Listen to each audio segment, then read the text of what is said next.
देखेका कुराहरू एउटा त्यसको फ्याक्ट फाइन्डिङ गर्ने प्रयास गरेका छौँ। हामीले देखेको बुझेको जानेको प्रमाणका आधारबाट हामीले राय सुझाव दिएका छौँ। अब यो सम्पत्ति सरकारको भयो, सरकारले यसलाई ओन गर्यो, सरकारले यसको आवश्यक कारबाही गर्नुपर्ने, पुरस्कृत गर्नुपर्ने, के गर्नुपर्ने अब सरकारले गर्छ। कतिजनालाई कारबाही सिफारिस भएको छ?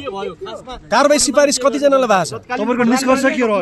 गृहमन्त्रीको कुराहरू उठाइरहेका छन्। जसले गल्ती गरेको छ त्यसलाई कारबाही हुन्छ, जसले राम्रो गरेको छ त्यसलाई कतिजनाले सिफारिस भएको छ? सिफारिस चाहिँ कति? ठिक छ, त्यो कुरा चाहिँ अब आउने अब सरकारको सम्पत्ति भएकोले सरकारले यो विषयमा भन्छ। कारबाहीको सिफारिस गरेको छ। कतिजनालाई सिफारिस भएको छ? कारबाहीलाई सिफारिस गरेको छ। कति पृष्ठको प्रतिवेदन छ?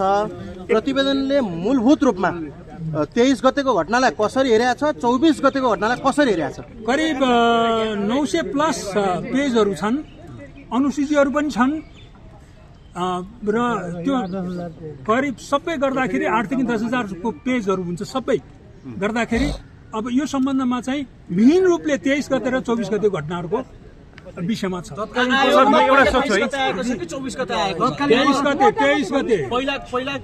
23 गते तत्कालीन गृहमन्त्री प्रधानमन्त्रीलाई फौजदारी अभियोग पनि लगाइएको छ भने के हो? जसले गल्ती गरेको छ उसलाई अब अभियोग लगाएको छ, त्यसमा कुनै दुई मत छैन। सर एउटा सोधौँ है, जस्तै कि यो घटना घट्नुको ल्याप्सेस के भयो भन्ने कुराको इङ्गित छ सर। जस्तै कि व्यक्तिमा नजाउँ, के कुराको केही सेक्युरिटी ल्याप्सेस भएको छ निश्चय पनि।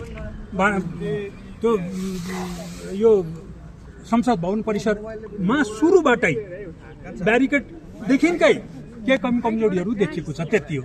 सर एउटा सोधौँ है, यो जो दोषी छन् भन्नुभयो, नाम भन्नु परेन, तर उनीहरूलाई फौजदारी अभियोगमै कारबाहीको सिफारिस छ या प्रशासनिक कारबाहीलाई सिफारिस छ? म डिटेल कुरा अहिले भन्दिनँ तपाईँलाई। फौजदारी छ कि छैन म भन्दिनँ। अब अहिले तपाईँले प्रधानमन्त्रीसँग कुरा गर्दाखेरि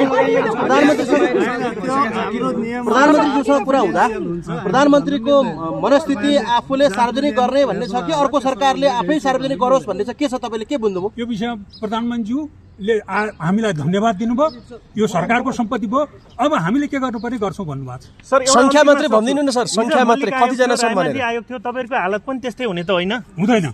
संख्या कति छ? कारबाहीको सिफारिस कतिजनालाई भएको छ? यो चाहिँ यति चाहिँ बताइदिनु न। हामीले सोधपुछ चाहिँ करिब 200 प्लस मान्छेहरूलाई गऱ्यौँ। केही बयान कागजहरू पनि गरायौँ, केही साक्षी पीडित लगायत जान्ने बुझ्ने विज्ञहरूसँग नि हामीले राय सुझाव लियौँ। एक्सटेन्सिभ हिसाबले यो विषयमा हामीले काम गऱ्यौँ। कतिजनालाई कारबाही सिफारिस गर्नु भएको छ? नम्बर त भनिदिनु न, यो गोप्य भए पनि नम्बर भन्न मिल्छ। कारबाही सिफारिस भएको छ। नम्बर चाहिँ कतिजना?